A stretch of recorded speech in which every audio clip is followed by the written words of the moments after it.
Ambassador Sarah Chen sat in her usual chair in the Galactic Council chambers. The massive room stretched out before her like a giant bowl. Thousands of seats held representatives from hundreds of different worlds. Some looked like humans. Others had tentacles or scales or bodies made of living crystal. After 300 years, humans still sat in the cheap seats at the back. Sarah had been Earth's representative for 20 years now. She had watched the same patterns repeat over and over. The older species would make decisions. The younger species would follow orders. Humans always said yes and smiled while doing it. They were known throughout the galaxy as the helpful ones, the ones who never caused trouble. Today felt different, though. Sarah could feel tension in her chest that had been building for months. The message from Earth Command sat in her secure tablet, and its contents made her hands shake with anger she had to hide. The matter of agricultural world designation is now open for discussion, announced Councillor Vexhai, the current council speaker. His blue skin gleamed under the chamber's artificial suns.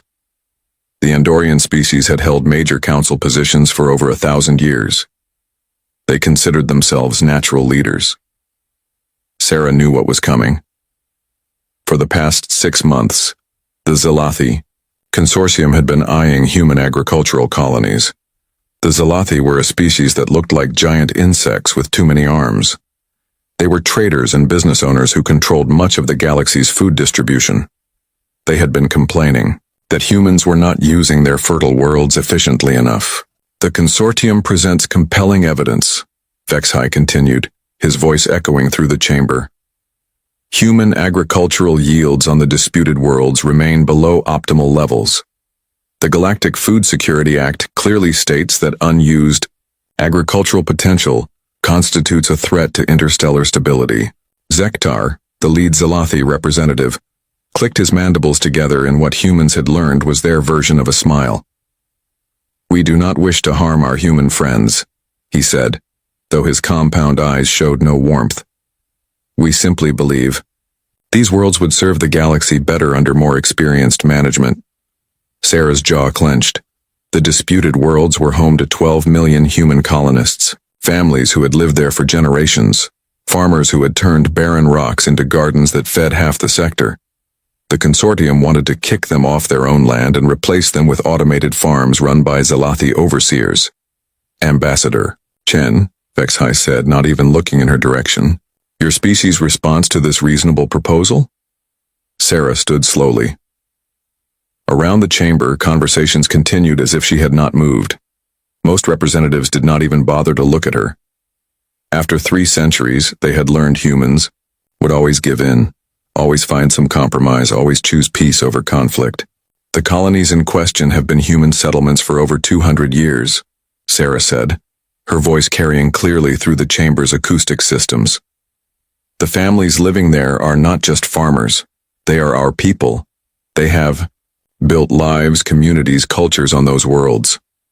"Touching," clicked Zektar, "but inefficient. Our projections show a 40% increase in food production within 5 standard years of proper management implementation." "By proper management, you mean kicking out 12 million people from their homes," Sarah replied. "Relocation assistance will be provided," Vexhai said dismissively. "The council has approved temporary housing on designated refugee worlds while permanent settlements are arranged." Sarah felt something cold settle in her stomach. Refugee worlds. They were talking about making 12 million humans homeless and calling it relocation assistance. She looked around the chamber, hoping to see some sign of concern from other representatives. She found none. This was just business as usual for them. "The matter has been decided," Vexhai announced. Zalathi Consortium is granted administrative control over former human agricultural worlds designated in Schedule A. Human populations have 90 standard days to complete voluntary relocation. Voluntary. Sarah almost laughed at the word. Nothing about this was voluntary. But she did not laugh. She had learned long ago that showing emotion in the council chambers only made things worse for humans. "We will need time to coordinate the relocation," Sarah said carefully. 90 days is not sufficient for moving 12 million people. "The timeline is non-negotiable," Zektar clicked. Optimal planting season begins in 95 standard days. Any delays reduce projected yields. That was it then? 12 million people had 90 days to abandon their homes because it might hurt projected crop yields. Sarah had been dealing with this kind of decision for 20 years, but somehow this felt different, bigger, more final. She thought about the families on New Kansas, where her own sister lived with her children. She thought about the orchards on Harvest Moon that had taken 3 generations of human farmers to perfect. She thought about the small towns where humans had built schools and hospitals and parks, creating little pieces of earth among the stars. All of it was about to be erased because the Zalathi could run the farms more efficiently. Over the next 3 weeks, Sarah watched the consortium begin their takeover. They sent advanced teams to survey the worlds and plan their improvements. They announced which buildings would be kept and which would be demolished. They published lists of equipment they would purchase from departing humans and equipment they would simply confiscate as infrastructure necessary for continued operations. The human colonists began to organize their departure with the quiet resignation that had become their species' trademark. They packed their belongings, sold what they could, and prepared to leave behind everything they had built. Then the protests began. It started small. A group of farmers on New Kansas decided they would not leave. They set up camps around their fields and announced they would stay until the council reconsidered. Local Zalathi supervisors called in security forces to remove them. The security team that arrived was not Zalathi. It was a mixed unit of enforcers from several council species, led by a Korthax commander whose species looked like armored bears, with too many teeth. They were known for being efficient at crowd control. Sarah watched the news feeds from her embassy office on Galactic Station Prime. The human protesters had built a peaceful camp between 2 wheat fields. Families with children sat in circles singing old Earth songs while they waited for the authorities to arrive. They had painted signs that said things like, "This is our home, and please reconsider," and "We have nowhere else to go." The enforcement team gave them exactly 5 minutes to disperse. When the humans did not move, the Korthax commander gave the order to advance. His troops carried shock weapons and restraint fields, tools designed to disable and capture rather than kill. They were supposed to be safe options for dealing with civilian populations, but the commander had not ordered his troops to be careful. He had ordered them to be efficient. Sarah watched in horror as the enforcement team swept through the peaceful camp like a storm. Shock weapons fired into crowds of sitting families. Children screamed as restraint fields crushed them against the ground. Parents who tried to protect their kids were hit with neural disruptors that left them convulsing in the dirt. The whole thing was over in less than 10 minutes. When the dust cleared, 47 humans were dead, including 16 children. Another 120 were seriously injured. The rest were loaded into transport ships and taken to temporary detention facilities. The Korthax commander filed his report that evening. Minimal resistance encountered. Site secured with acceptable casualty levels. Recommend similar protocols for future clearing operations. Acceptable casualty levels. 47 dead humans were acceptable casualties for clearing a protest camp. Sarah stood in her office, staring at the news feeds, feeling something breaking apart inside her chest. She had spent her entire career trying to find peaceful solutions to problems like this. She had believed that patience and diplomacy could eventually build a galaxy where humans were treated as equals instead of junior partners. She had been wrong. Her secure communicator chimed. A message from Earth Command appeared on her screen, marked with the highest priority encryption. Sarah read it twice to make sure she understood correctly. Ambassador Chen, you are hereby authorized to terminate all cooperative agreements with Galactic Council effective immediately. Recall all human technical personnel from Council facilities. Cease all humanitarian assistance operations. Withdraw from all joint scientific projects. End diplomatic niceties. The age of human patience is over. Signed, Admiral Marcus Webb, Earth Defense Command. Sarah looked out her office window at the massive Galactic Station Prime. The station was a marvel of engineering, a city in space that housed 10 million beings from across the galaxy. Humans had helped build it. Human engineers maintained its power systems. Human doctors staffed its hospitals. Human teachers worked in its schools. Human farmers supplied much of its food. The galaxy had grown comfortable with human cooperation. They expected it. They depended on it. They took it for granted. That was about to change. Sarah walked to her desk and opened a secure channel to the council chambers. In a few hours, there would be an emergency session about the agricultural transition process. Representatives would discuss how to handle similar relocations on other human worlds. They would plan the most efficient ways to redistribute human colonies to species they considered more capable. She started composing her response. Not a diplomatic protest or a formal objection or a request for reconsideration, something much simpler and much more final. As she typed, Sarah thought about her sister's family on New Kansas. She thought about the 47 people who had died for the crime of wanting to stay in their homes. She thought about 300 years of human patience and cooperation and endless willingness to compromise. She thought about what Admiral Webb had said in his message. The age of human patience is over. Sarah finished her message and scheduled it to broadcast to every communication system in Council space in exactly 12 hours. That would give human personnel throughout the galaxy time to reach safe positions. It would give Earth's fleets time to finish their preparations. After 3 centuries of being nice, humans were about to show the galaxy who they really were. The breaking point had finally arrived. 12 hours after the massacre on New Kansas, every communication screen in Council space suddenly activated at the same time. The regular programming disappeared, replaced by a human face that most galactic citizens had never seen before. Admiral Marcus Webb sat in what looked like a ship's command center, though no one recognized the design.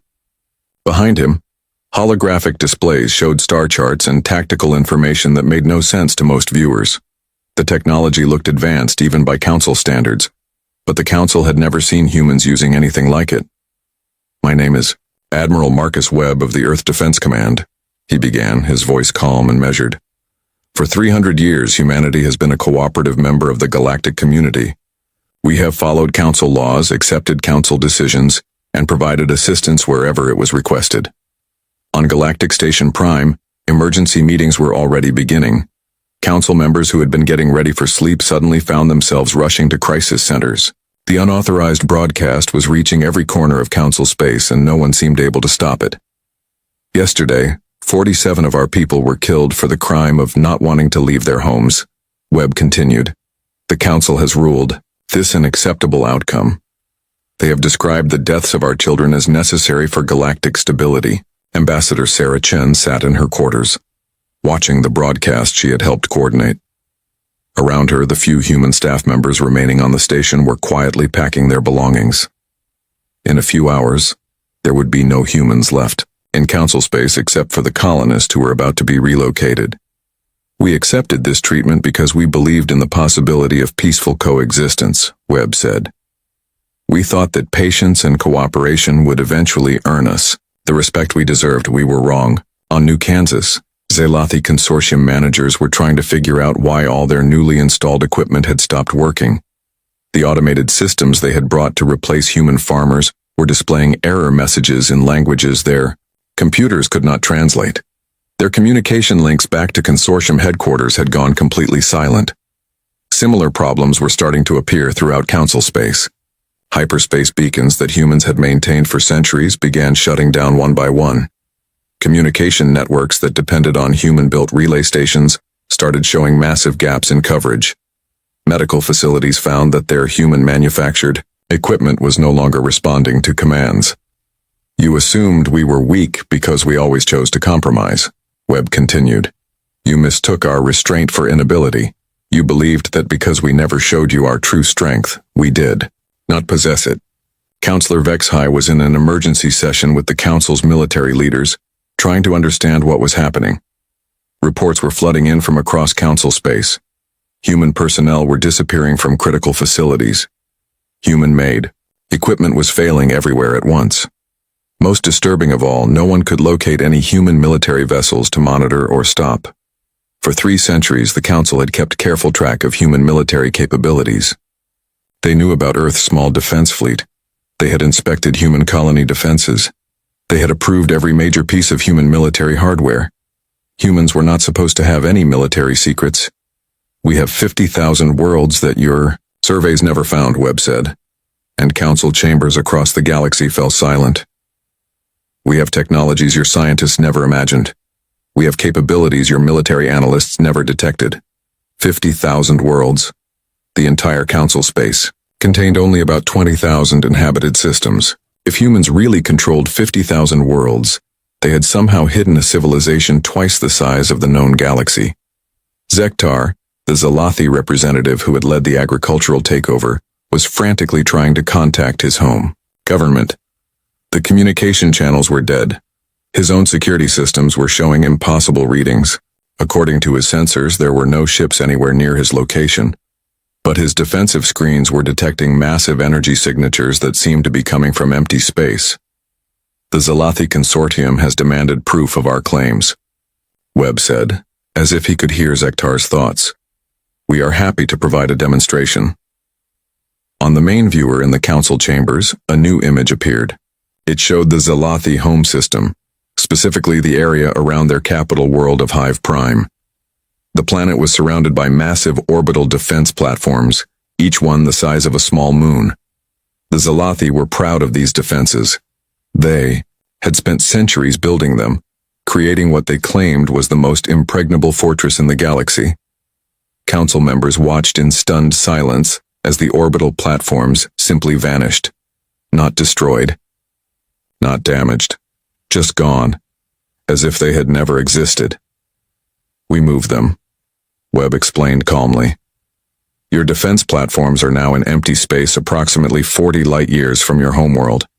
They are completely intact and fully functional. Your crews are unharmed and have been provided with emergency life support until rescue arrives.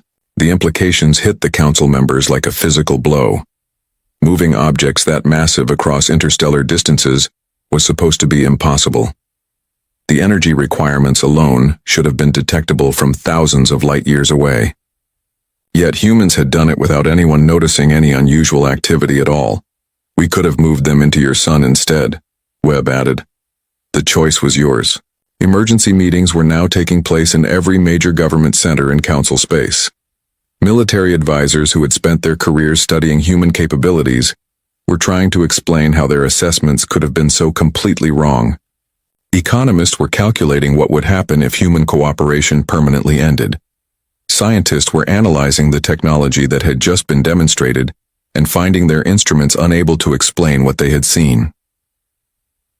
On Earth, President Martinez was meeting with her cabinet in the deep bunkers beneath New Geneva.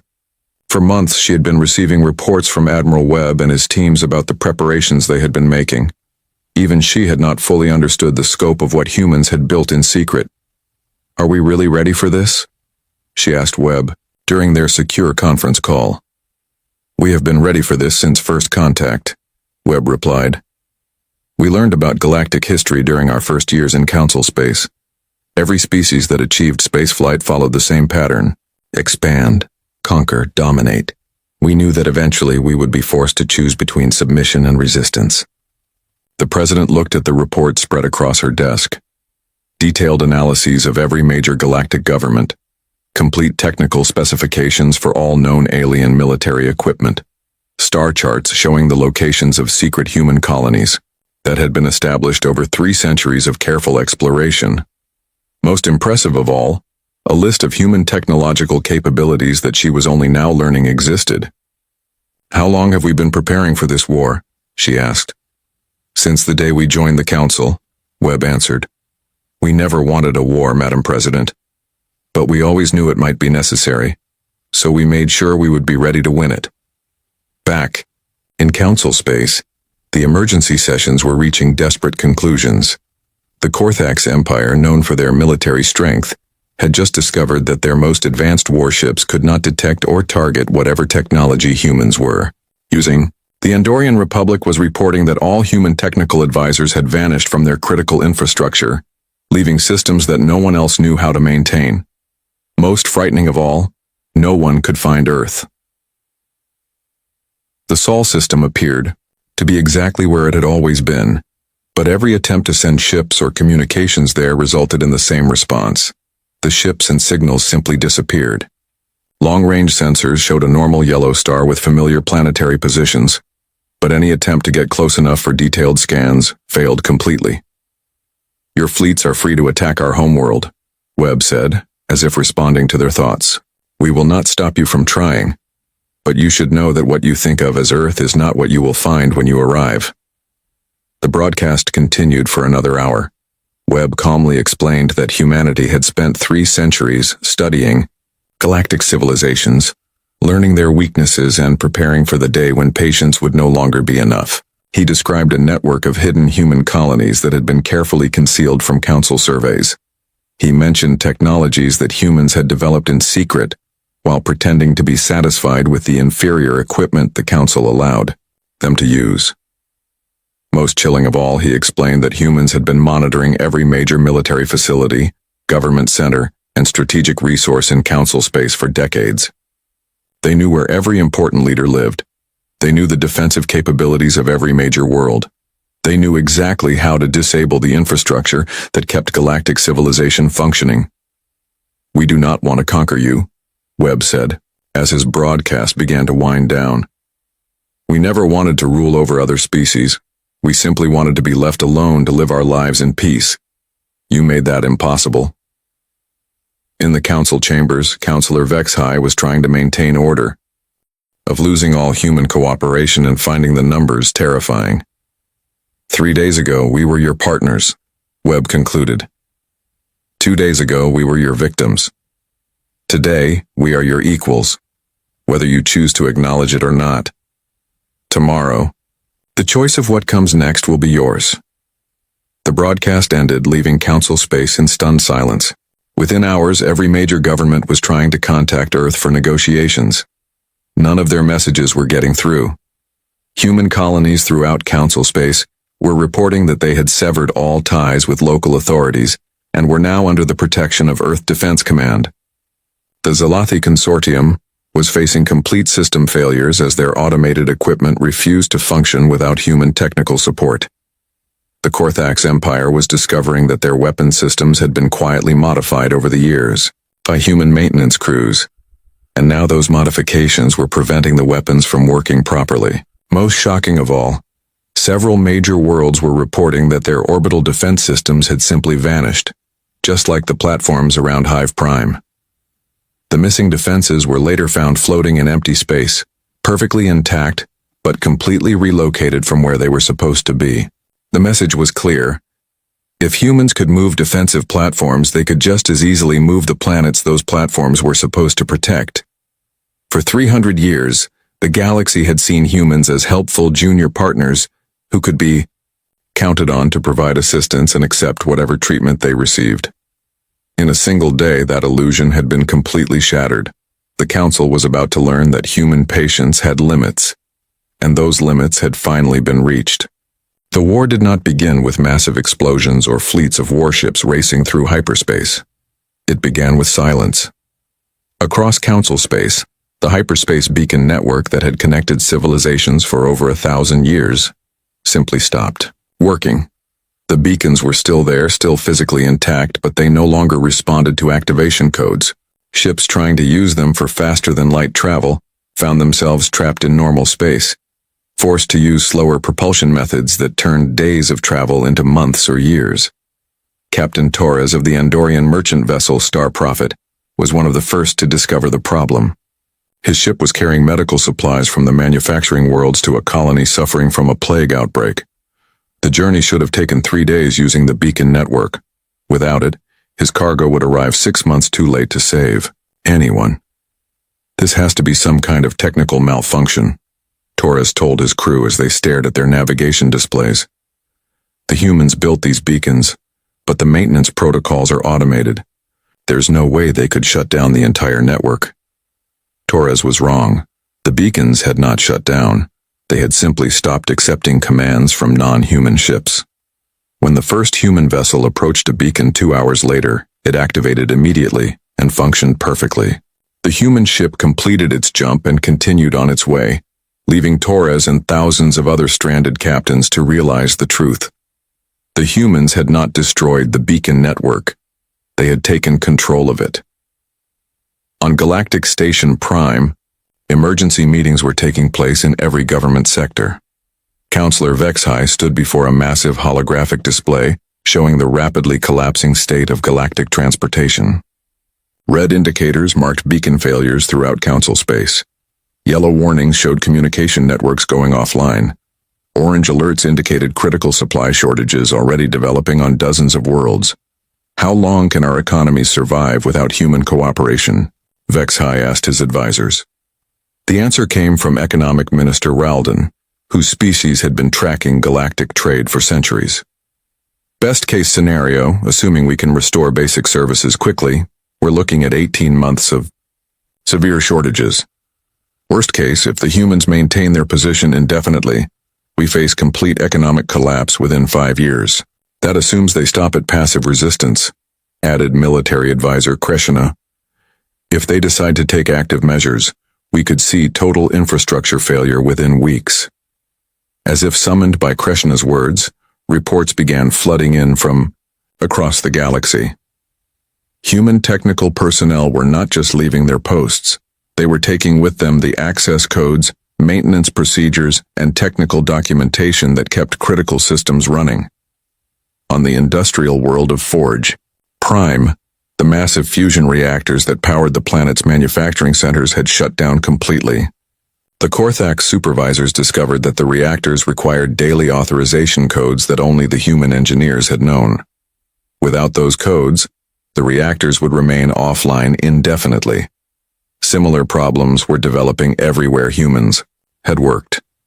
Medical facilities found that their diagnostic equipment was locked behind human-specific security protocols.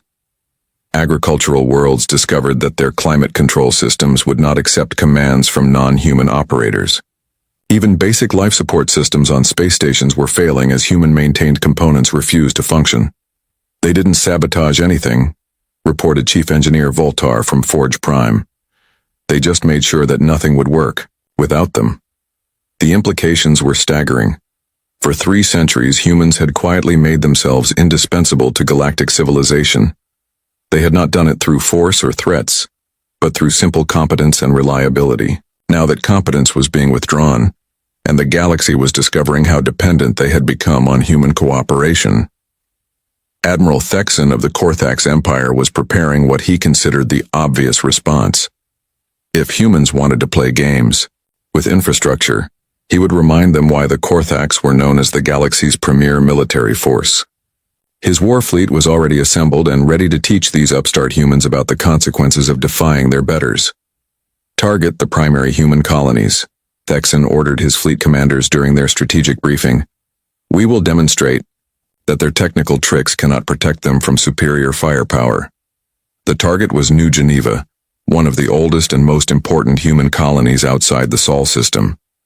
Intelligence reports indicated it was a major population center with minimal defensive capabilities. A quick strike against New Geneva would show the galaxy that humans could be defeated, despite their mysterious technologies. Thexan's fleet consisted of 12 heavy battle cruisers, each one capable of destroying a planet's surface defenses, single-handedly. They were supported by 40 escort frigates and a massive command dreadnought that served as Thexan's flagship. It was the largest military force the Korthax had assembled in over a century. The fleet approached New Geneva through normal space, since the hyperspace beacons were no longer accepting their commands. Long-range sensors showed exactly what they expected. A peaceful colony world with a few orbital platforms and some light defensive satellites. No sign of the advanced human military that Admiral Webb had claimed to possess. Maintain attack formation, Thexan commanded as his ships moved into weapons range. Prepare to demonstrate the price of human arrogance. That was when the human ships appeared. They did not come from hyperspace, which would have created detectable energy signatures. They did not decloak, which would have shown up on sensors as they approached. One moment, space around the Korthax fleet was empty. The next moment it was filled with vessels that should not have been able to exist. The human ships were larger than anything in the Korthax fleet, but they moved with impossible grace for their size. They seemed to flicker in and out of normal space, appearing in one location and then instantly materializing somewhere else. Most disturbing of all, they showed no energy signatures that Korthak's sensors could identify. Unknown vessels. You are interfering with a lawful military operation. Thexan broadcast on all frequencies. Withdraw immediately or face the consequences. The response came from a human ship that had somehow positioned itself directly between Thexan's dreadnought and the planet below. The vessel was easily 3 times the size of his flagship, though it had appeared there without any detectable movement. "This is Captain Rivera of the UES Retribution," came the calm reply. "You are approaching a human colony with hostile intent. You have one opportunity to withdraw peacefully." Thexan laughed, a sound that came out as a growling roar through his species' vocal apparatus. "You are outnumbered 20 to 1, human. Your threats are meaningless." "We are outnumbered," Rivera agreed. "Would you like me to correct that imbalance?" Before Thexan could respond, space around his fleet filled with more human ships, hundreds of them, appearing from what seemed like empty vacuum. Within seconds, the Korthak's fleet found itself, completely, surrounded by vessels that had materialized out of nowhere. "How is this possible?" demanded Commander Vekral from one of the escort frigates. "There's nothing on sensors. These ships don't register on any of our detection systems." "That's because you're using the wrong sensors," Rivera explained as if she were teaching a class of students. "Your technology assumes that ships exist in normal space-time. Ours exist in whatever dimensional phase we choose." Thexan had spent his entire career studying military tactics and had never encountered anything like this.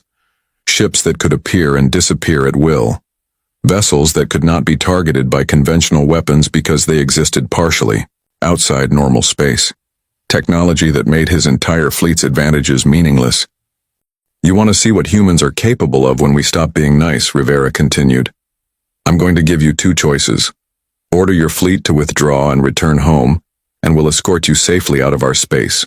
Or open fire on us and learn why we don't build weapons the way other species do." Thexan was not accustomed to backing down from challenges. The Korthaks had built their reputation on never showing weakness in the face of enemy threats. His instincts told him to attack, to show these humans that military superiority could not be overcome by technical tricks. "All ships, target the human vessel directly ahead of us," he commanded. "Full weapons barrage. Show them the power of Korthak's military might." Every ship in the Korthak's fleet opened fire simultaneously. Energy beams, plasma torpedoes, and kinetic projectiles filled the space between the fleets. The combined firepower was enough to vaporize a small moon, all of it focused on Captain Rivera's ship. The weapons passed harmlessly through the Retribution, as if it were made of empty space. "Adaptive phasing technology," Rivera explained calmly. "Your weapons exist in normal space-time. We don't, at least not while you're shooting at us. Your turn to see what our weapons can do." The Retribution fired a single beam of energy that struck Thexan's dreadnought amidships. There was no explosion, no structural damage, no casualties. Instead, every system on the massive warship simply stopped working. Engines, weapons, shields, life support, communications, even the gravity generators. Everything shut down at once, leaving the crew floating helplessly in their darkened command centers. "Your ship is now a museum piece," Rivera informed the stunned admiral. "All systems disabled, but your crew is completely unharmed. We could have destroyed you, but destruction is wasteful. Instead, we've given you something to think about." Similar beams struck every other ship in the Korthak's fleet. Within minutes, the entire armada was drifting helplessly, their crews alive but their vessels completely powerless. The human ships began positioning themselves around the disabled fleet like shepherds gathering wayward animals. "We'll tow you back to your home system," Rivera announced. "Consider this a lesson in what happens when you bring conventional weapons to fight an unconventional war." News of the Korthak's fleet's complete defeat spread throughout Council space within hours. The most feared military force in the galaxy had been neutralized without a single shot being fired effectively. Worse, the humans had demonstrated that they could disable enemy ships without destroying them, which meant they had been choosing to show mercy rather than demonstrating inability to cause harm. Emergency sessions were convening in every major government center.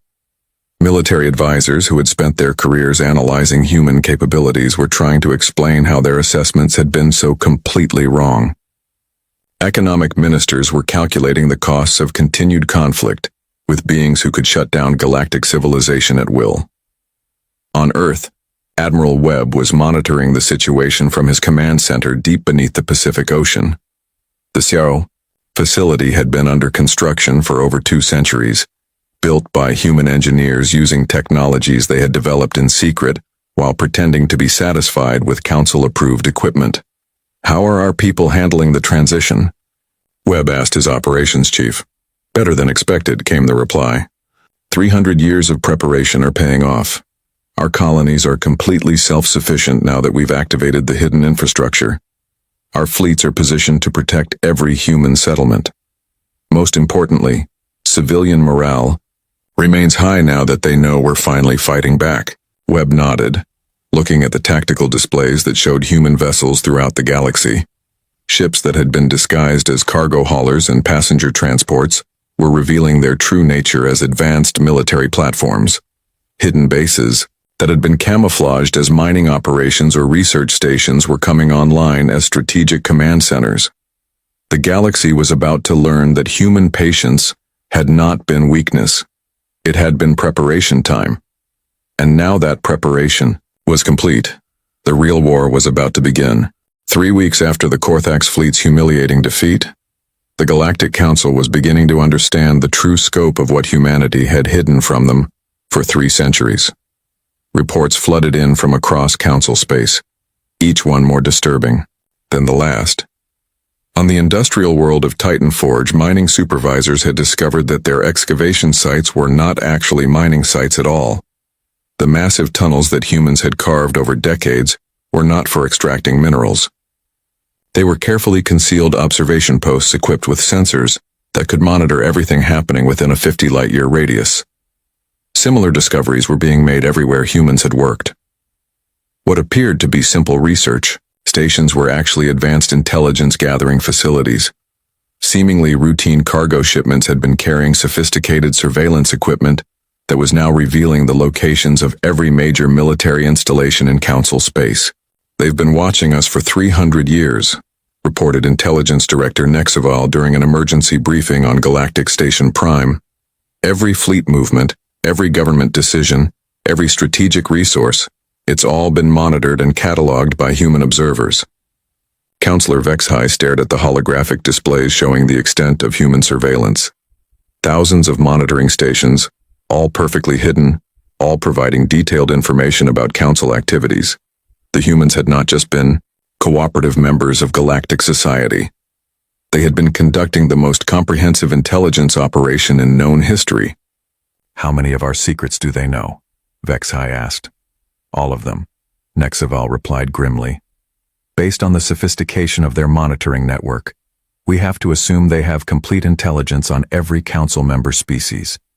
They know our military capabilities, our economic weaknesses, our political structures, our social problems, everything." While the council was still trying to comprehend the scope of human intelligence gathering, the Hegemon Alliance was preparing what they considered the ultimate response. The Alliance was a coalition of the galaxy's most militarily aggressive species, united by their belief that strength was the only language that mattered in interstellar relations. Supreme Commander Vashati of the Alliance had been quietly assembling the largest military force in galactic history. Representatives from 12 different species had contributed their best warships, their most experienced crews, and their most advanced weapons. The combined fleet numbered over 3,000 vessels, more than enough firepower to sterilize an entire solar system. "If the humans want to hide behind their technical tricks, we will force them to face us in open battle," Vashati declared to his assembled commanders. "We will strike at their homeworld itself. Let them try to phase shift when their planet is under direct attack." The Alliance fleet had spent weeks planning their assault on Earth. They had analyzed every scrap of intelligence about Sol system defenses, studied the tactical data from the Korthax fleet's encounter, and developed new weapons specifically designed to counter human phasing technology. Most importantly, they had discovered what they believed was a secret hyperspace route. that would allow them to bypass the mysterious barriers that seemed to protect Earth from long-range observation. The route had been found in ancient star charts that predated human contact with the galaxy. The humans may have hidden their homeworld from conventional approach vectors, Vashati explained to his fleet commanders. But they could not have anticipated attack routes that existed before they joined galactic society. The Alliance fleet assembled at the edge of Council space and began their journey toward Sol system using the ancient hyperspace corridor. The passage was difficult and dangerous, requiring precise navigation through unstable regions of space-time, but it would bring them to Earth's doorstep without warning. The journey took 6 days of careful travel through the treacherous hyperspace route. When the fleet finally emerged into normal space at the edge of Sol system, they found exactly what they had expected to find: a normal yellow star with familiar planetary positions. What they had not expected to find was that Earth's moon was missing. Confirm sensor readings, Vashati ordered his navigation officer. Where is the satellite designated Luna? The answer came from his science division. Luna was gone, replaced by something that should not have been possible to build. Where Earth's moon should have been, a massive artificial structure now orbited the planet. The construction was the size of a small moon itself, but clearly manufactured rather than natural. Even more disturbing, the original Luna was still visible in Earth's sky. Long-range sensors showed it hovering in a different orbital position, apparently moved to make room for the artificial construction that had taken its place. They moved their moon, whispered Commander Yaktel from one of the escort squadrons. How do you move an entire moon? The same way they moved our orbital defense platforms, Vashati replied grimly. With technology we don't understand. The Alliance fleet moved deeper into Sol system. More impossible sights came into view. The original Luna, now clearly visible as an artificial construction site, was surrounded by shipyards that dwarfed anything in Council space. Vessels the size of continents were under construction in massive building berths. The construction activity suggested that humanity had been building warships for centuries, hidden behind the disguise of their natural moon. This is not possible, reported Chief Engineer Mulsek from his analysis station. The energy requirements for construction on this scale should have been detectable throughout the local galaxy cluster. How did they hide industrial activity of this magnitude? The answer became apparent as more human constructions came into view. Sol system was not the small, lightly defended star system that Council surveys had documented. It was a fortress that had been carefully concealed for 3 centuries. Artificial structures filled the space between planets, all of them camouflaged to look like natural objects or empty space to outside observers. Most impressive of all was the structure that had replaced Luna. As the Alliance fleet approached, Earth-detailed scans revealed that the artificial moon was actually a single massive weapon platform.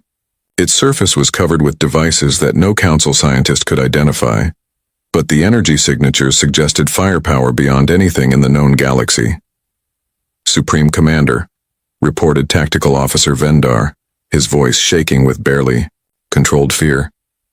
I'm reading weapon signatures from that platform that exceed our combined fleet's total firepower by several orders of magnitude. Vashti stared at the tactical displays, trying to comprehend what he was seeing. The weapons platform that had replaced Earth's moon could apparently destroy his entire fleet with a single barrage. Worse, there were dozens of similar platforms, scattered throughout the inner system, all of them hidden behind sophisticated camouflage that had fooled galactic sensors for centuries. Open communications with the human forces, Vashati ordered, though he was beginning to suspect that his grand assault had become something closer to suicide. The response came from the massive weapons platform that orbited Earth. This is General Harrison, Sol Defense Command. You have brought 3,000 warships into our home system with hostile intent. Before we discuss your surrender terms, I want you to understand exactly what you chose to fight. The image that appeared on every screen in the Alliance fleet showed a human military officer standing in what appeared to be the command center of the artificial moon. Behind him, holographic displays showed tactical information that made the Alliance commander's blood run cold. Every ship in their fleet was tagged and tracked, Every weapon system was analyzed and cataloged. Every possible escape route was covered by human defensive positions. The Alliance fleet was not conducting a surprise attack. They had flown directly into the most sophisticated trap in galactic history. "You came to our home to make war on our families," General Harrison continued, his voice calm but carrying an undertone of absolute menace. "We could have stopped you 100 light years out, but we wanted you to see this. We wanted you to understand what you chose to fight." The general gestured to his tactical displays, and the information appeared on the Alliance fleet's screens as well. Weapons platforms that could destroy planets, defensive systems that could disable entire fleets without firing a shot. Most terrifying of all, ship construction facilities that suggested humanity could build fleets faster than the Alliance could destroy them. "Your combined fleet represents the largest military force ever assembled in galactic history," Harrison observed. "It took you months to gather these ships from across Council space.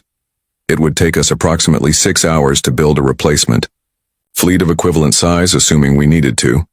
Supreme Commander Vashati found his voice, though it came out as barely more than a whisper. "What are you?" Harrison's expression softened slightly, as if he were explaining something to a confused child. "We're what you made us pretend not to be. For 3 centuries you treated us as junior partners who needed guidance and supervision. You assumed we were weak because we chose cooperation over conflict. You mistook our patience for inability." The general walked to a viewport that showed Earth hanging in space below. The planet looked peaceful and normal, but the Alliance commanders now knew they were seeing another illusion. If humanity had hidden this much military capability throughout Sol system, Earth itself was probably not what it appeared to be either. "We learned your histories during our first years in Council space," Harrison continued.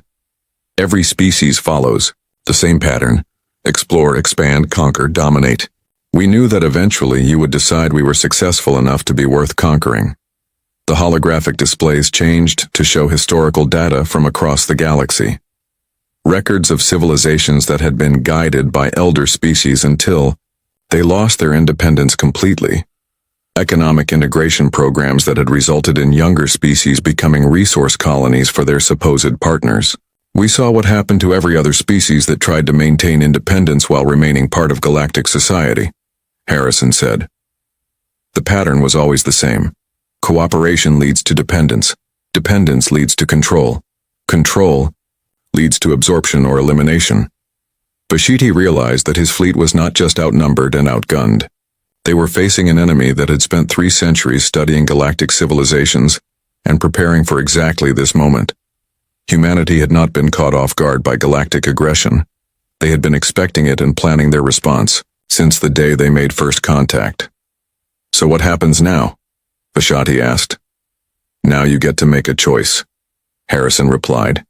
"You can surrender your fleet and accept escort back to your home systems, where you can explain to your governments that attacking Earth was a mistake. Or you can fight and discover why humanity stopped building conventional weapons after we achieved interstellar travel." The Supreme Commander looked around at his bridge crew, seeing his own uncertainty reflected in their faces. They had come here expecting to crush a technically advanced but militarily weak opponent. Instead, they had discovered that humanity possessed military capabilities that made the entire Alliance fleet look like an antique collection. "Why don't you use conventional weapons?" Vashati found himself asking.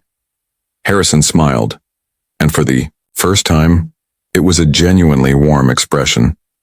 "Because we don't need them. When you can move moons, disable fleets without destroying them, and phase your ships out of normal space-time, why would you settle for simply blowing things up?" The Alliance fleet surrendered without firing a shot. As human ships began escorting the defeated armada out of Sol system, Harrison sent a final message to the galaxy. "This demonstration is concluded. Humanity remains willing to discuss peaceful coexistence with any species that approaches us as equals. However, the age of human patience with those who mistake kindness for weakness is permanently over." Word of the Alliance fleet's complete surrender reached Council space within hours. The most powerful military force in galactic history had been defeated without a battle, neutralized by human capabilities that no one had imagined existed. The Galaxy was beginning to understand that humanity's 3 centuries of cooperation had not been submission. It had been preparation. And now that preparation was complete. 6 months after the surrender of the Hegemon Alliance fleet, the once mighty Galactic Council chambers stood empty and silent. The massive structure that had been the center of galactic government for over 2 millennia was being carefully dismantled by human engineering teams. Every piece of the building was being preserved, cataloged, and prepared for transport to a museum world where future generations could study the remains of the old order.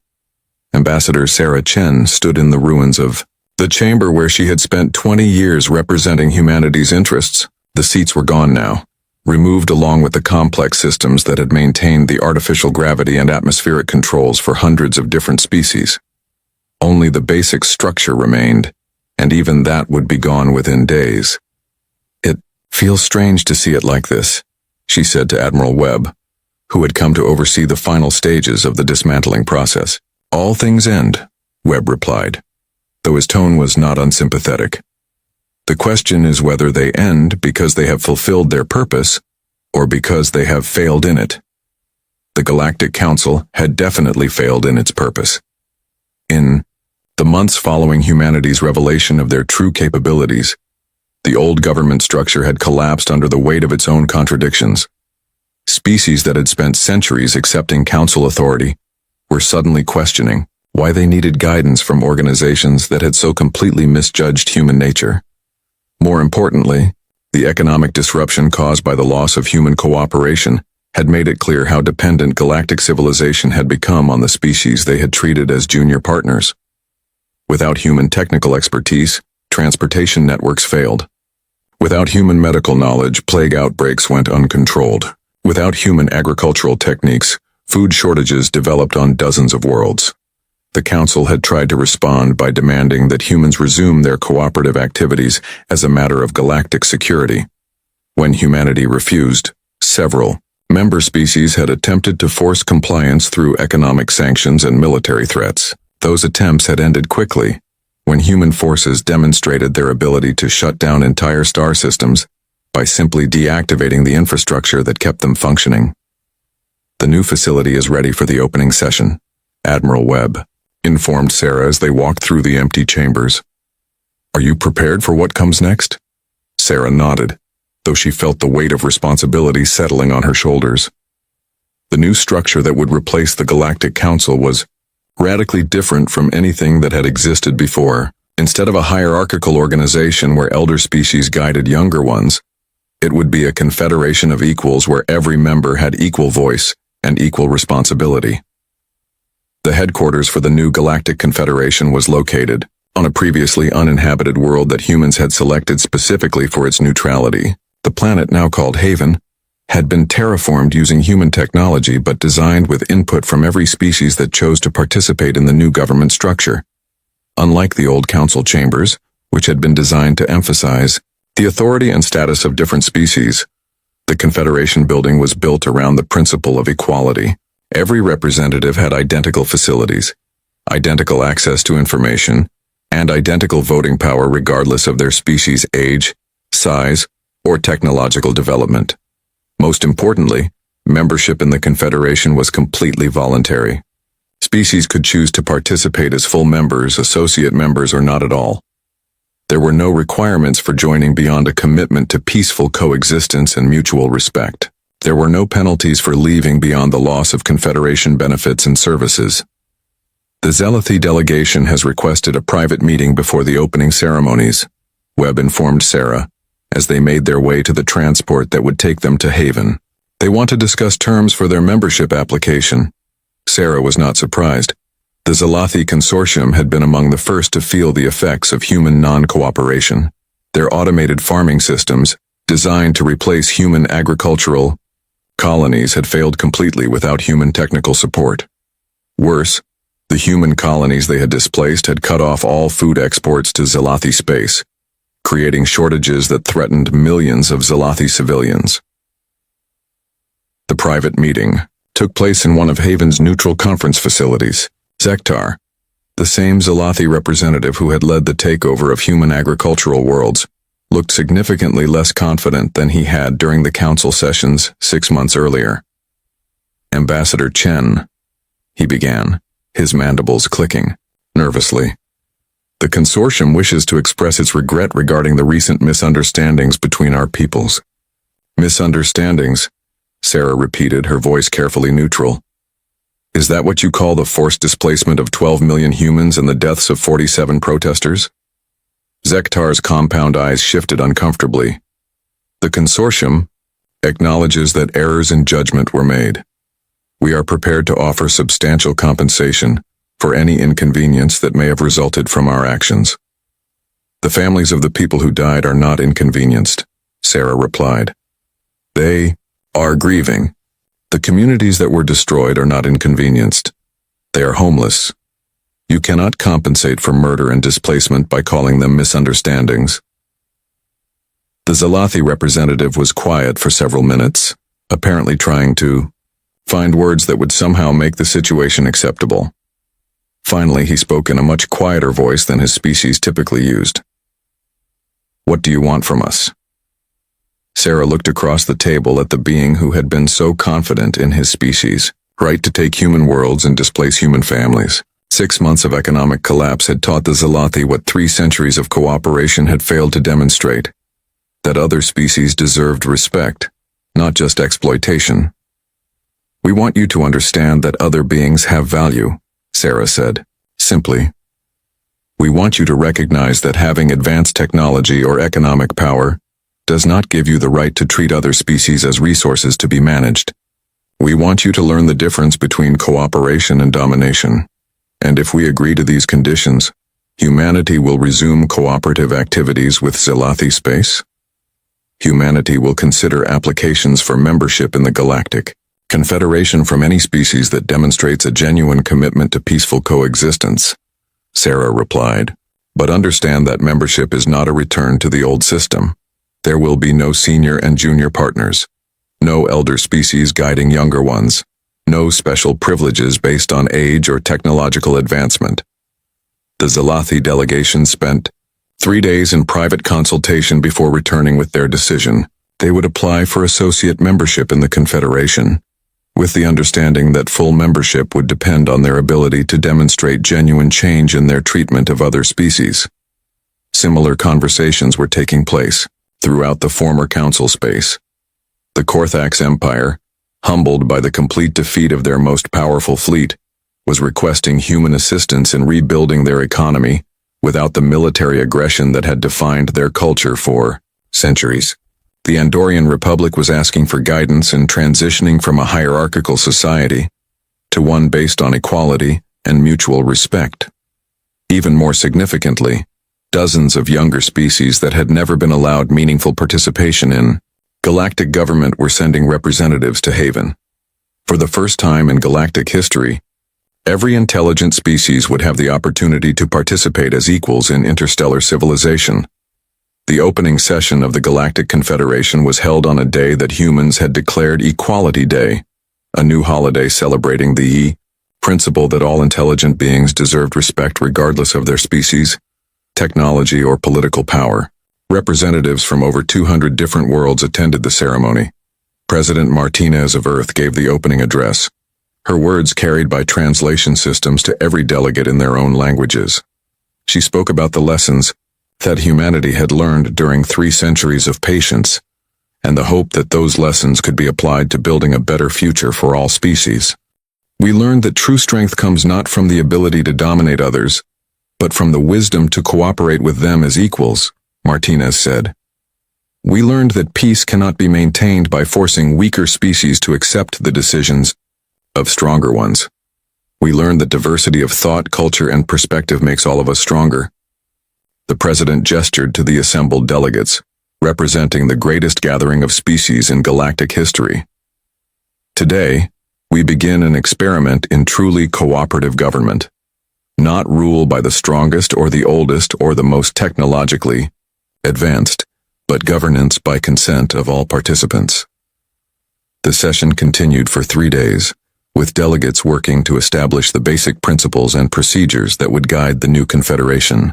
Unlike the old council, which had been dominated by a few powerful species making decisions for everyone else, the Confederation operated on the principle that every voice deserved to be heard. On the final day of the session, a moment came that Sarah Chen would remember for the rest of her life. Councillor Vexhai, the former Speaker of the Galactic Council, requested permission to address the Assembly. The Andorian leader who had dismissed human concerns for 20 years stood before the delegates with obvious humility. I spent my career believing that experience granted wisdom, that age granted authority, and that power granted the right to make decisions for others, Vexhai said. I was wrong about all of these things. The greatest wisdom I have learned is this, that any government which must use force to maintain compliance has already failed in its primary purpose. He paused, looking directly at Sarah Chen. Ambassador Chen, I owe you and your species an apology that can never be adequate. We treated humanity as junior partners when you were actually our teachers. We mistook your patience for weakness when it was actually the greatest strength any species can possess. The former counselor's words were met with silence, not because the delegates disagreed, but because they recognized the courage it had taken to speak them. Admitting error was difficult for any individual. For a leader who had spent centuries believing in his species' natural superiority, it was a fundamental transformation of worldview. Sarah stood to respond, and for the first time in months, she smiled with genuine warmth rather than diplomatic politeness. Councillor Vexhai, the greatest strength any being can possess is the ability to recognize when they have been wrong and choose to do better. The Confederation welcomes all species that are willing to learn and grow together. The session concluded with the signing of the Confederation Charter, a document that established the principles of mutual respect, voluntary cooperation, and equal participation that would guide galactic civilization going forward. Every species that signed committed to treating other intelligent beings as partners rather than subjects, regardless of differences in technology, culture, or history. As the delegates prepared to return to their homeworlds, Admiral Webb approached Sarah with a final report from Earth Command. The integration process is proceeding faster than our most optimistic projections, he told her. 17 species have already implemented the social and economic reforms required for full Confederation membership. Another 34 are in the process of transitioning their governments to meet Confederation standards. Sarah nodded, looking out at the delegates boarding their ships for the journey home. What about the species that have chosen not to participate? About 40 species have elected to remain independent, Webb replied. They're maintaining peaceful relations with the Confederation, but they prefer to handle their own affairs without outside involvement. We're respecting their choice as long as they respect others' rights to make different choices. It was exactly what humanity had wanted from the beginning. The freedom to choose their own path without interference, while respecting other species' rights to do the same. The galaxy was finally large enough for everyone to be what they truly were. As Sarah watched the ships departing for hundreds of different worlds, she reflected on the path that had brought them to this moment. 3 centuries of patience had led to 6 months of conflict, which had resulted in a new structure that might last for millennia. The age of human patience was over, but it had been replaced by something better, an age of mutual respect where no species needed to be patient with oppression, because no species would be allowed to practice it. For the first time since joining galactic civilization, humans could be themselves without pretending to be less than they were. And for the first time in galactic history, every intelligent species had the same opportunity. The war was over. The real work of building a better galaxy was just beginning.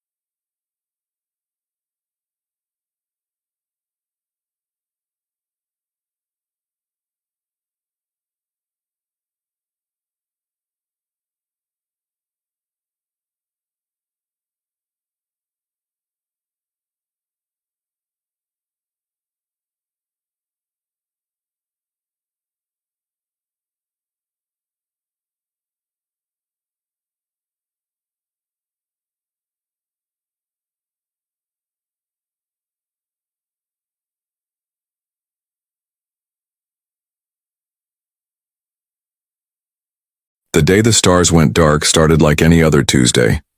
Captain Jack Walker stood on the bridge of the EDF Defender, Earth's most advanced space cruiser. His eyes were fixed on the main screen, watching the usual traffic of supply ships moving between Earth and the Mars colony. "Captain, we're picking up something strange," said Dave, his sensor officer. "Multiple objects just appeared at the edge of the solar system." Jack crossed the bridge in 3 quick steps. "Show me." The screen changed to show hundreds of dots appearing near Pluto's orbit, then thousands, then so many that the screen could not count them all. "Send the alert to Earth Command now." Jack's voice was calm, but his heart beat faster than it ever had in his 15 years of service.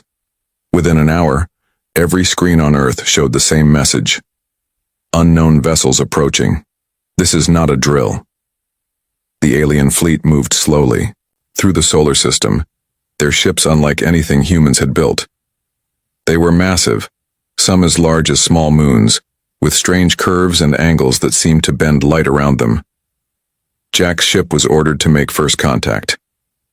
As the Defender approached the front of the alien fleet, a message came through on all channels in perfect English. "We come seeking refuge. Please, let us speak with your leaders." 3 days later, Jack stood in the United Nations Emergency Council chamber in New York. The room was packed with world leaders, military officers, and scientists. At the center of the room stood 3 aliens. They called themselves the Galactic Alliance. The tallest one, who said his name was Krell, looked almost like a deer standing on 2 legs. The second alien, Mora, reminded Jack of a large blue cat. The third Toon was short and stocky with thick gray skin that looked like stone. "We have traveled for 20 years, Krell said, his voice sounding tired even through the translator. "Our worlds are gone. Many of our people are gone. We are what remains of 53 different species from across the galaxy." The room was silent as images appeared on the big screen. Beautiful worlds with strange cities all turned to ash and ruin. "The harvesters came to our worlds as they have come to thousands before," Mora continued. "They take everything, resources, technology, people. Nothing is left behind." "How many ships do they have?" asked General Roberts, Earth's top military commander. "Millions," Toon answered simply. "Their main fleet is bigger than anything you can imagine." The images on the screen changed to show massive black ships shaped like arrowheads. They moved in perfect formation, filling the space around, a burning planet. "And they're coming here?" asked the President of the United States. Krell nodded slowly. "They follow the path of resources. Your solar system is rich, your planet is perfect for them. We detected their scout ships 3 months ago moving in this direction." "How much time do we have?" Jack asked. 6 months. Mora said. "Maybe less." The room erupted with voices. Some called for immediate evacuation plans. Others demanded to know about the aliens' weapons and defenses.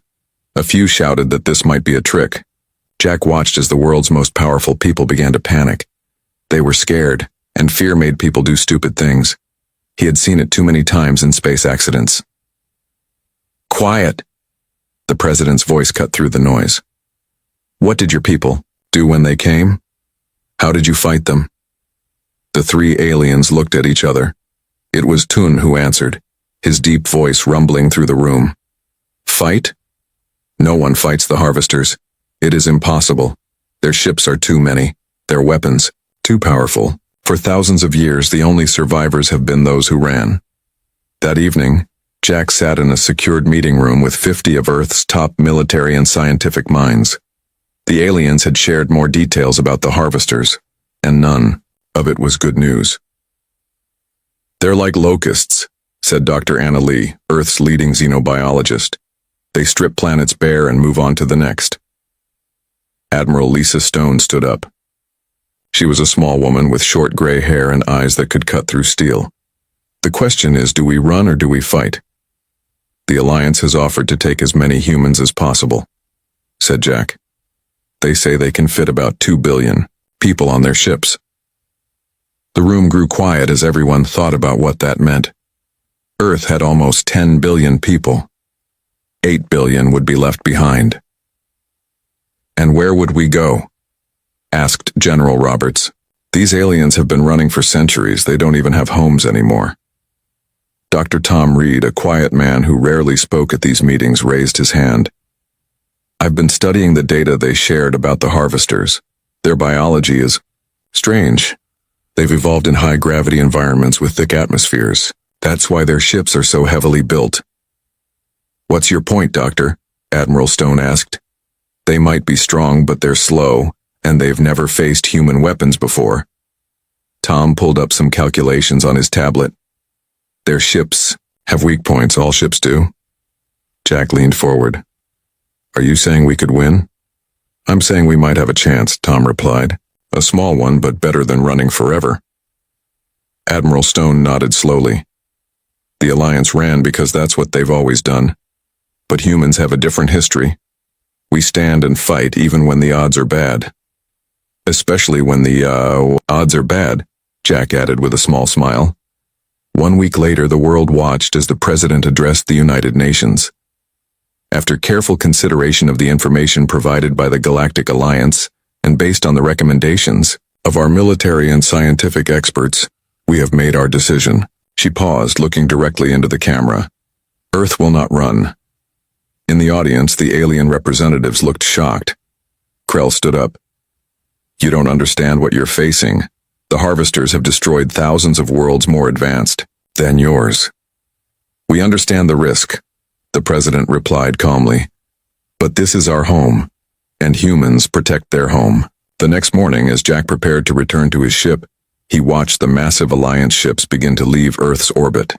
They were heading back into deep space, continuing their endless retreat. But not all of them left.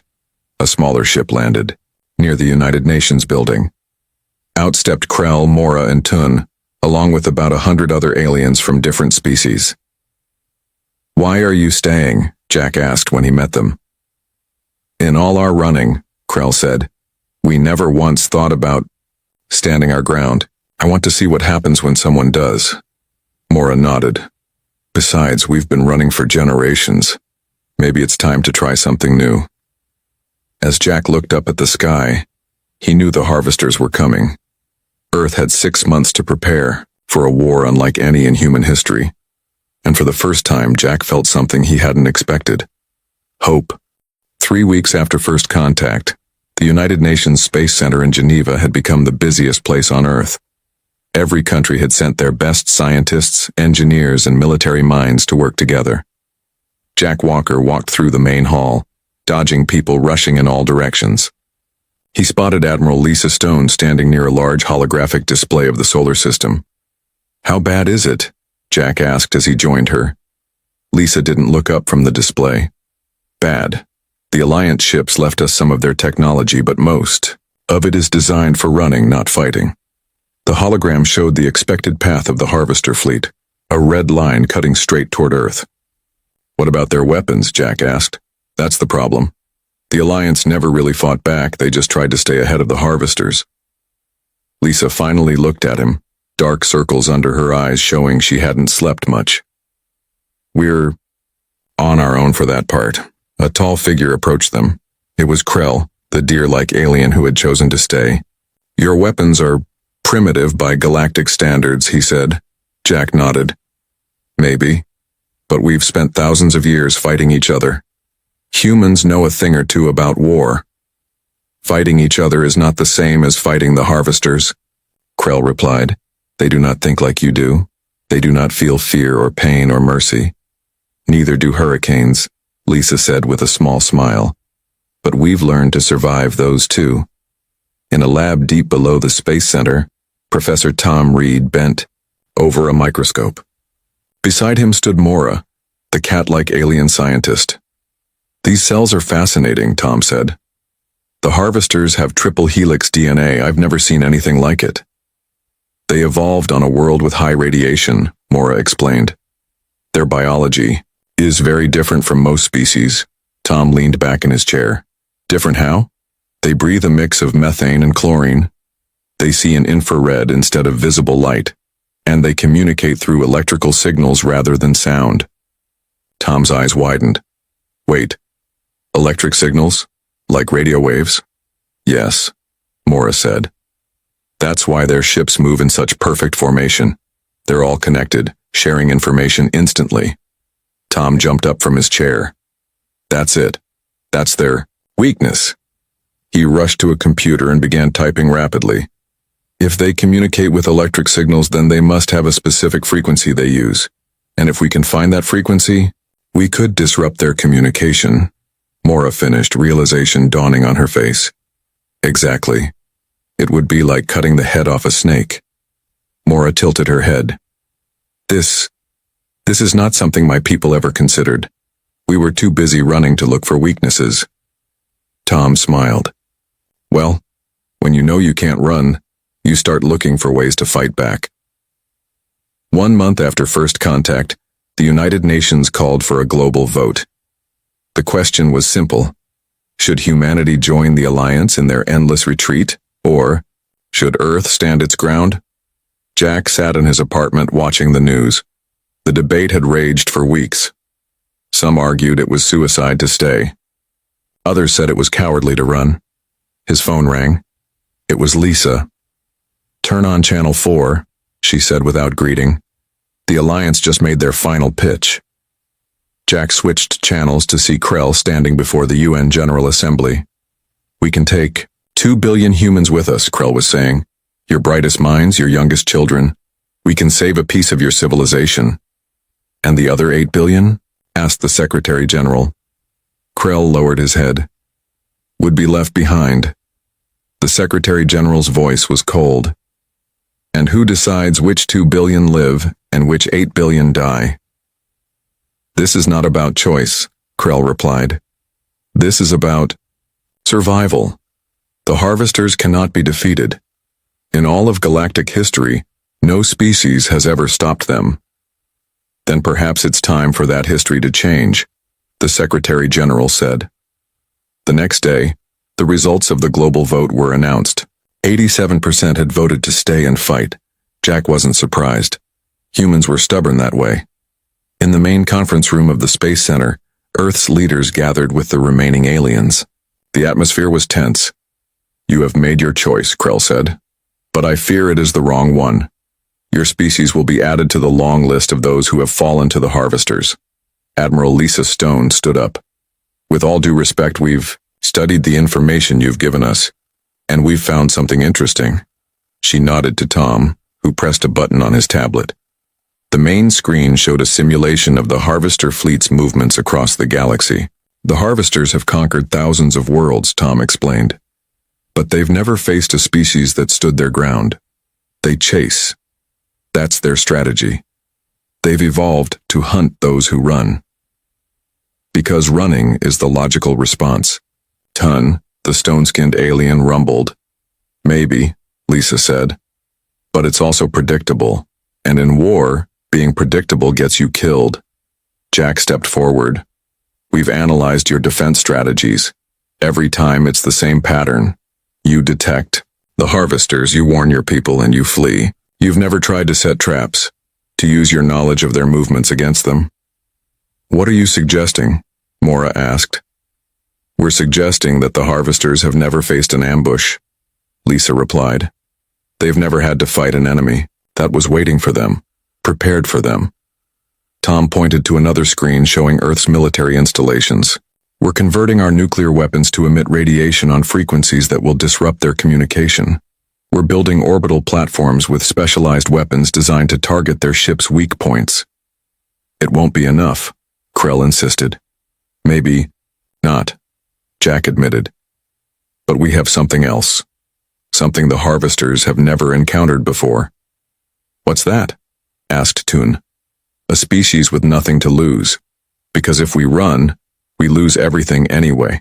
Our home, our history, our identity.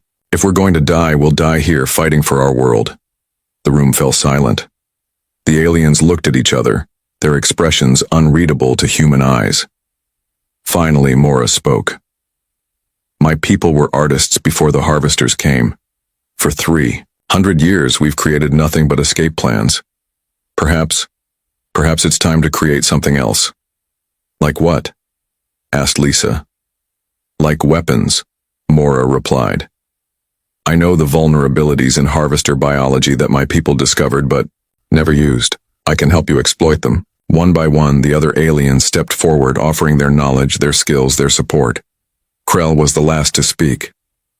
You humans are either the bravest or the most foolish species I have ever encountered.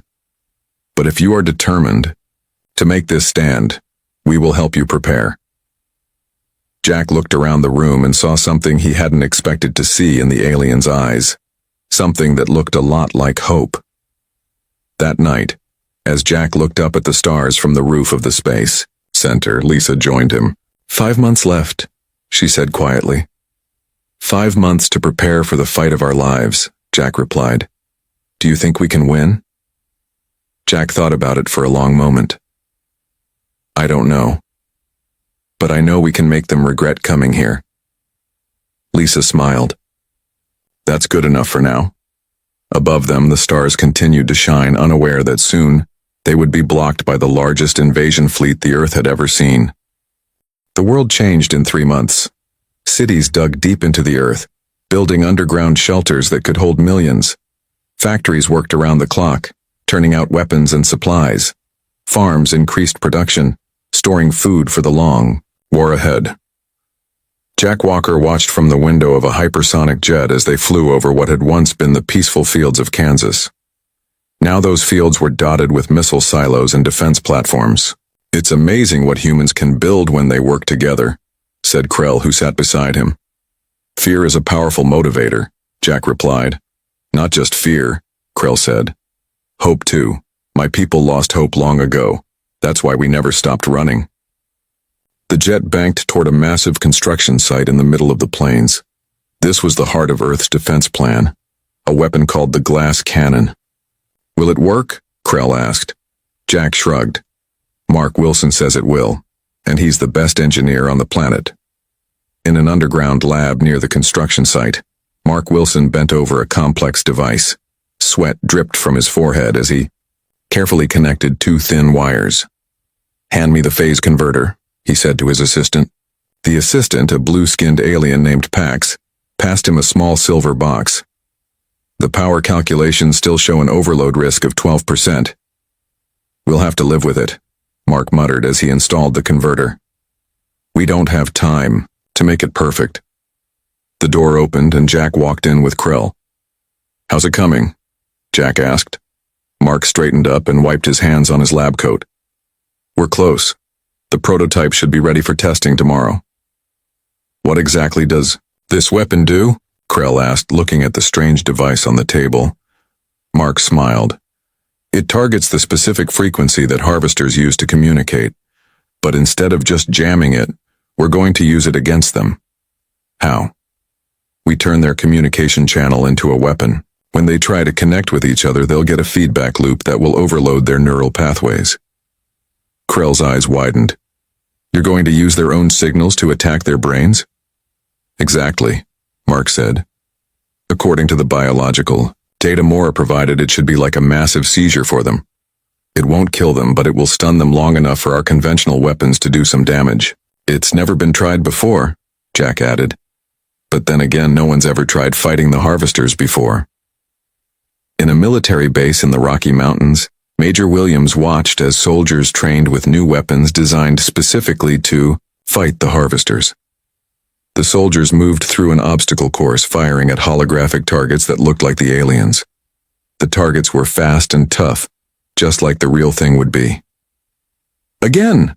Williams shouted as the team finished the course. Your time was 2 minutes. We need it under 90 seconds. Tun, the stone-skinned alien, watched from beside him. Your soldiers are improving quickly. Not quickly enough, Williams replied. According to your intelligence, the harvesters will be here in 2 months. Perhaps less, Tun said quietly. Our long-range sensors detected unusual activity at the edge of your solar system last night. Williams turned to face him. What kind of activity? Small ships. Scout vessels, most likely. The kind that harvesters send ahead of their main fleet. Williams grabbed his radio. Get me Admiral Stone, now. Lisa Stone stood in the Global Command Center beneath the United Nations building in New York. Around her, screens showed defense preparations from around the world. Her aide rushed in.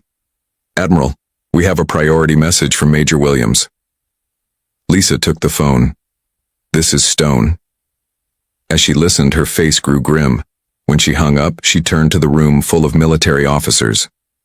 "The scouts are here. The harvesters have arrived early." The room erupted in voices. "We're not ready. The glass cannon is still in testing. The orbital platforms are only at 60% capacity." Lisa's voice cut through the noise. "Enough. We knew this might happen. That's why we have contingency plans. Activate Defense Protocol Alpha, and get me the president." Across the world, sirens began to wail. People moved calmly to their designated shelters, following the drills they had practiced for weeks. In space, Earth's small fleet of military ships moved into defensive positions. There were only 50 of them, hastily, upgraded with alien technology. Against them came 200 Harvester scout ships, black arrowheads cutting through the darkness. Jack sat in the captain's chair of the EDF Defender, watching the enemy approach on his screens. "All weapons online," reported his weapons officer. "Shields at maximum," added another crew member. Jack opened a channel to all Earth ships. "Remember your training. Remember what we're fighting for, and remember this is just the first wave. Save your strength for what comes next." The first Harvester ships came into range. "Fire," Jack ordered. Earth's fleet unleashed a barrage of missiles and energy beams. The weapons had been modified based on the aliens' knowledge of Harvester vulnerabilities. 3 Harvester ships exploded immediately. 5 more spun out of control, their systems damaged by the unexpected attack. But the rest kept coming. "They're not slowing down," shouted Dave from the sensor station. "Hold position," Jack said firmly. "Wait for them to enter the kill zone." The Harvester ships accelerated, clearly planning to ram through Earth's defensive line. They had never encountered resistance before and didn't know how to respond to it except with brute force. "Now," Jack ordered when the enemy ships crossed an invisible line. From hidden positions around Earth's orbit, 100 automated defense platforms activated. They fired specially designed electromagnetic pulses that targeted the Harvesters' communication frequencies. The effect was immediate. The Harvester ships began to move erratically, crashing into each other as their pilots lost coordination. "It's working," Dave shouted. "The EMP is disrupting their neural networks." "All ships attack pattern Delta," Jack commanded. "Target the disoriented vessels first." Earth's fleet surged forward, picking off the confused enemy ships one by one. In the command center on Earth, Lisa Stone watched the battle unfold with Krell and the other alien leaders beside her. "Impossible," whispered Krell. "I've never seen Harvesters defeated like this." "This is just the beginning," Lisa replied. "The scouts were surprised. The main fleet won't be so easy." On the screen, the last Harvester scout ships turned and fled toward the outer solar system. "They're retreating," Krell said in amazement.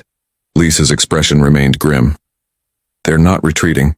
They're reporting back to the main fleet. Now, the real Harvesters know we can fight." 2 days later, Jack stood in a meeting room with Earth's military leaders and the alien allies.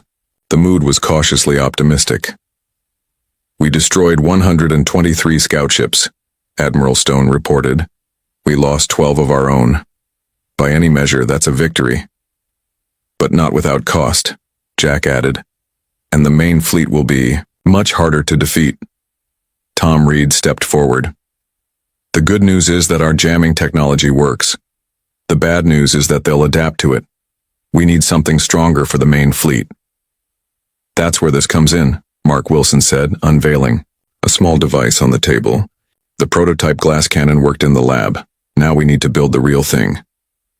"How long will that take?" Siu asked the president. Mark looked grim. 1 month minimum, maybe 2. "The main Harvester fleet will be here in 3 weeks, Tun said. The room fell silent. "Then we'll just have to slow them down," Jack finally said. "Buy more time." "How?" asked Krell. Jack looked at the map of the solar system displayed on the wall. We take the fight to them. Hit them while they're still gathering near Jupiter. Use guerrilla tactics to delay their advance. It's risky, Lisa warned. We could lose our entire fleet. If we wait for them to reach Earth, we'll lose everything, Jack replied. The room was quiet as everyone considered the options. Finally, the president nodded. Do it. Take whatever ships are ready and hit the harvesters before they can organize. Give Mark and his team the time they need to finish the glass cannon. As the meeting ended, Mora approached Jack. In all the centuries my people ran from the harvesters, we never once won a battle against them. Today, humans did what no species has ever done. Jack gave her a tired smile. That was just the warm-up. The real fight is still coming. Outside, the window, the sun was setting on a changed Earth. An Earth that, for the first time in history, was united against a common enemy. An Earth that had done the impossible. It had bloodied the nose of the greatest threat the galaxy had ever known. And it was just getting started. The Harvester main fleet was massive beyond imagination. Jack Walker stood on the bridge of the EDF Defender, staring at the sensor readings in disbelief. Thousands of enemy ships had gathered near Jupiter, their black hulls blotting out the stars. There are more of them than we expected, Dave said quietly from his station. Much more. Jack nodded grimly. Earth's plan to delay the harvesters had worked for 2 weeks. Small, fast attack ships had hit the enemy's advance forces, and then retreated, using Jupiter's many moons as hiding places. But now the full harvester armada had arrived, and there was no more hiding. All ships form up, Jack ordered over the comm. Remember the plan. Hit and run. Don't stay in one place long enough for them to target you. Earth's fleet of 30 ships looked tiny compared to the enemy force. But they had one advantage. Surprise. No species had ever attacked the harvesters before. No one had ever fought back with a real plan. Weapons hot, Jack commanded. Attack pattern Omega, now. The human ships surged forward, targeting the edges of the harvester formation. They fired specialized weapons designed to disrupt the enemy's communication frequencies, then unleashed conventional missiles at the confused ships. 20 harvester vessels exploded in the first volley. 30 more spun out of control. For a moment, Jack allowed himself to hope. Then the harvester fleet responded. Hundreds of ships broke formation and moved toward the human attackers. They were no longer confused. They had adapted to the jamming technology faster than expected. Evasive maneuvers, Jack shouted. All ships retreat. But it was too late for some. 5 human ships vanished in blinding explosions as harvester energy weapons tore through them. They've locked onto our communication frequency, Dave reported, his voice tense. They're tracking us through our own signals. Jack made a quick decision. All ships go silent, use emergency protocols only. The human fleet scattered, each ship following pre-planned escape routes. But the harvesters were faster. By the time the Defender reached the relative safety of Mars orbit, only 12 Earth ships remained. Jack slammed his fist against his chair.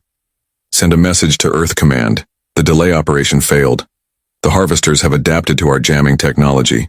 They'll reach Earth in 3 days. In the underground command center on Earth, Admiral Lisa Stone received Jack's message with a grim expression. Is the glass cannon ready? She asked Mark Wilson, who hadn't slept in 4 days. Mark wiped his tired eyes. It's at 80% power capacity. We need another week to reach full strength. We don't have a week, Lisa replied. We have 3 days. The room fell silent. Then Krell stepped forward. There may be another way, the alien said. The harvesters always send their queen's ship with the main fleet. If we could somehow target that ship specifically. How would we even identify it? Asked Lisa. It will be larger than the others, Tun rumbled, and it will stay at the center of the fleet, protected on all sides. Lisa studied the tactical display showing the approaching enemy fleet. Even if we could identify it, how would we reach it? Our remaining ships could never break through their defenses. Colonel James, a quiet man who led Earth's special forces, spoke up. We don't need to break through with a large ship.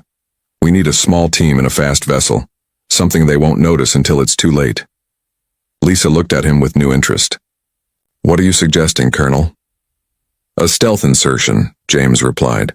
My team can modify one of our shuttles with Alliance cloaking technology. We get close to the Queen's ship, board it, and plant explosives at critical points. It's suicide, Lisa said bluntly. James shrugged. Maybe. But if this Queen is as important as our alien friends say, it might be worth it. Lisa looked at Krill. Would destroying the Queen's ship stop the attack? Not stop it, Krill answered, but it would cause confusion, delay them, perhaps long enough for your weapon to be completed. Lisa nodded slowly. How soon can your team be ready, Colonel? 12 hours, James replied. You have 6. As Earth prepared for the final battle, the large Alliance fleet that had fled weeks earlier suddenly reappeared at the edge of the solar system. Their massive ships hung in space, observing from a safe distance. They had expected to find Earth already conquered. Instead, they found a world preparing to make its last stand. The Alliance leaders sent a message to Earth. We have returned to witness your final hours and rescue any survivors. Your bravery was admirable, but the outcome was inevitable. When Lisa Stone received this message, she laughed bitterly. They still don't understand. We're not fighting to run away afterward, we're fighting to win. Colonel James's stealth shuttle slipped away from Earth under the cover of darkness. 6 soldiers and 2 alien engineers were on board, each knowing this might be a one-way trip. The small craft used advanced Alliance technology to hide from harvester sensors. It moved slowly toward the center of the enemy fleet, which was now passing the orbit of Mars. Inside the shuttle, James briefed his team one last time. Our target is the Queen's ship. According to our intel, it's this one. He pointed to a massive vessel at the center of the harvester formation. We'll dock at this maintenance port, enter through the service tunnels, and place explosives at these 4 points. What about the Queen herself? Asked one of the soldiers.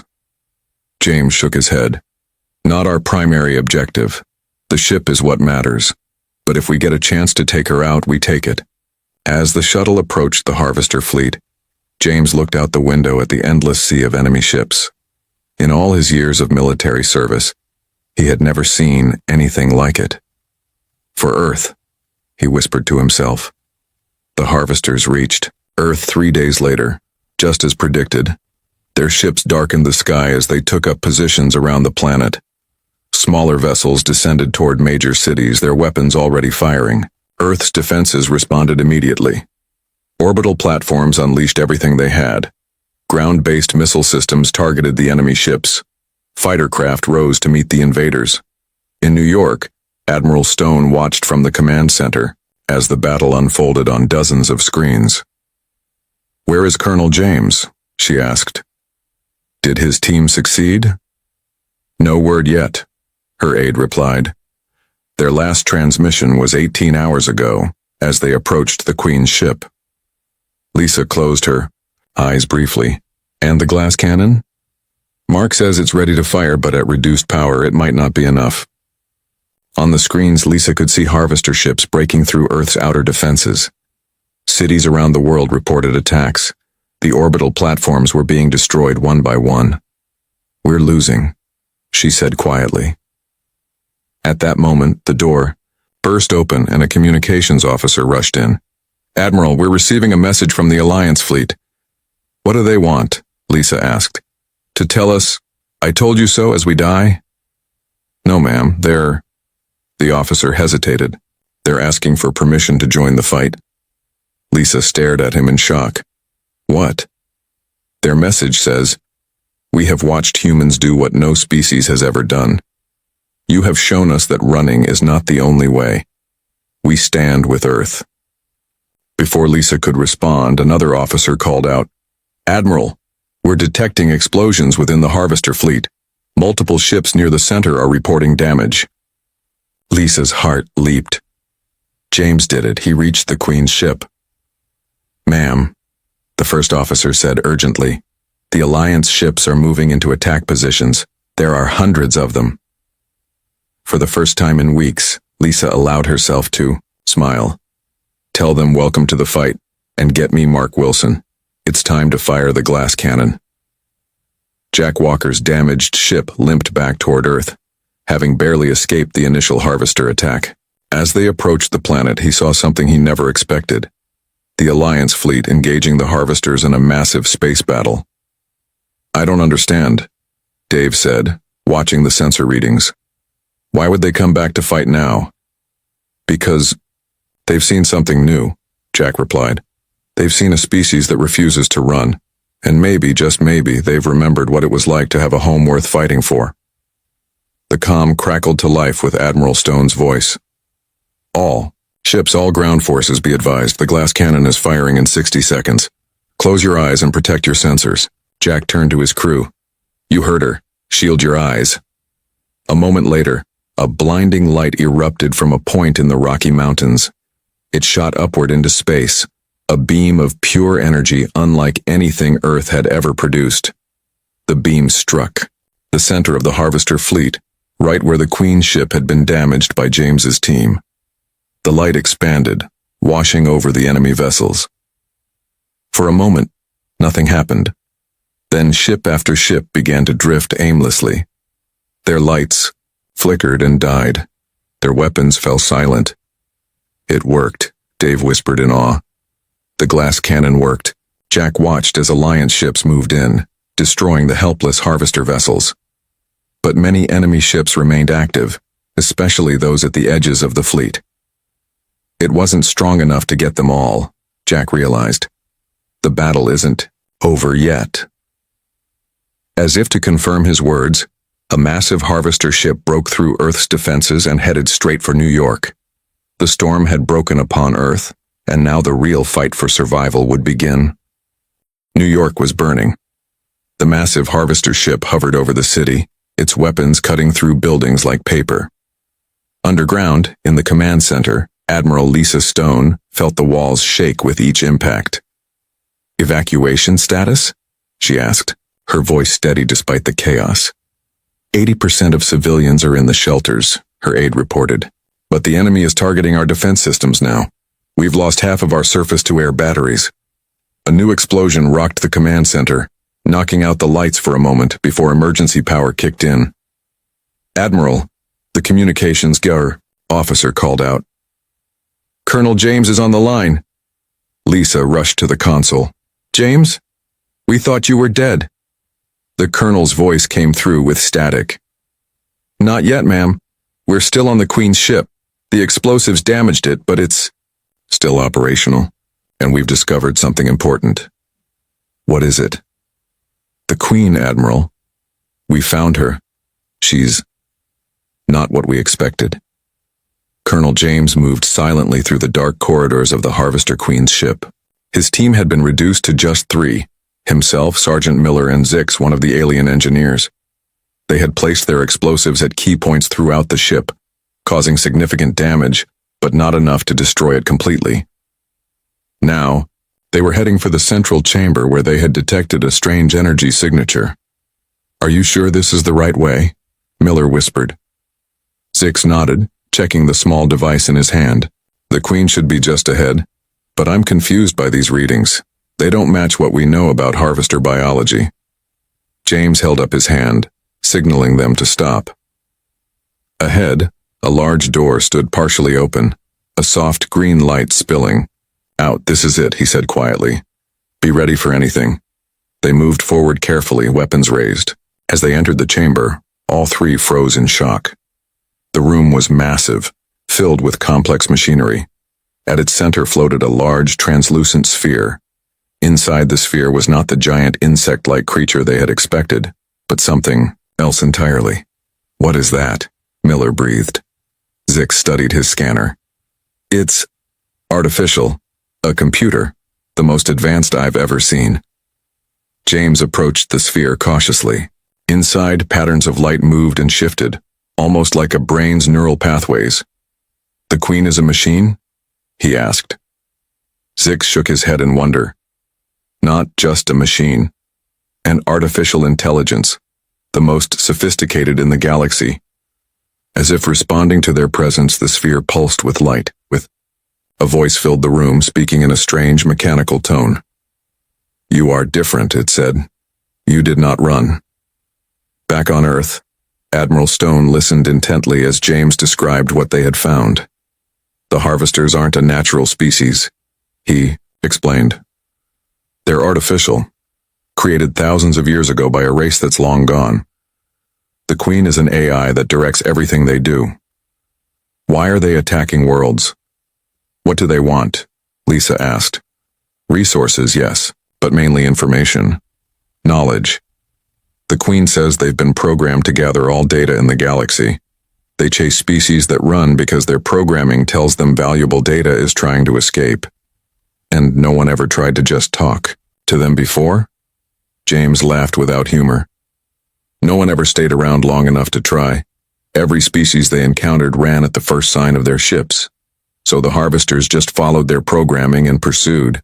Can you reason with it?" Lisa asked. "I'm trying. But there's more. The Queen is curious about us, about why we stayed to fight. It's analyzing our behavior, trying to understand." A new explosion shook the command center. "Well, it can analyze while it kills us all," Lisa said bitterly. "What good does this information do us now?" "Maybe everything," James replied. "The Queen's AI core is vulnerable right now because of our explosives. We damaged its protection systems. If we can use this opportunity to rewrite its programming..." "How?" "The glass cannon," James said. "It affects their communication systems. Right? The Queen is basically one giant communication hub. If you can boost the cannon's power and aim it directly at this ship, you might be able to override the Queen's programming. But you'd need to transmit a new program along with the disruptive signal."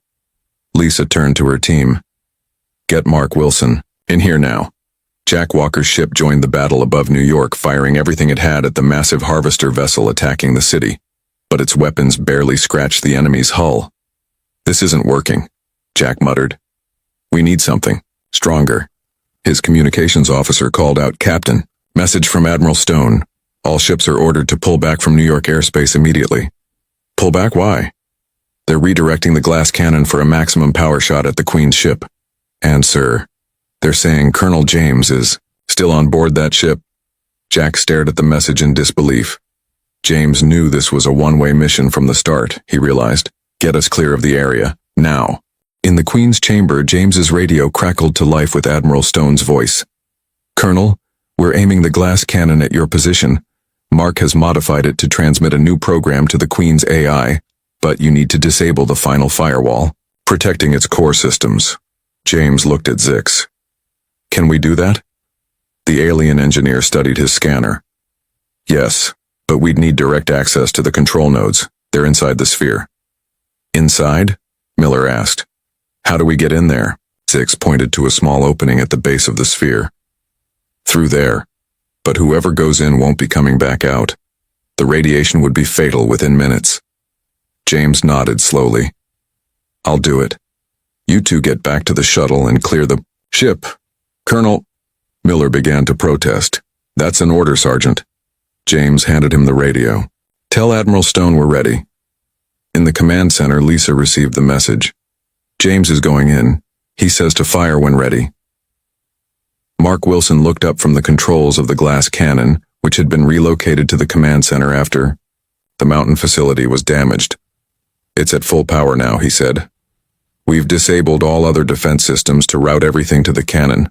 We'll only get one shot." Lisa nodded grimly. "What are we transmitting to the Queen?"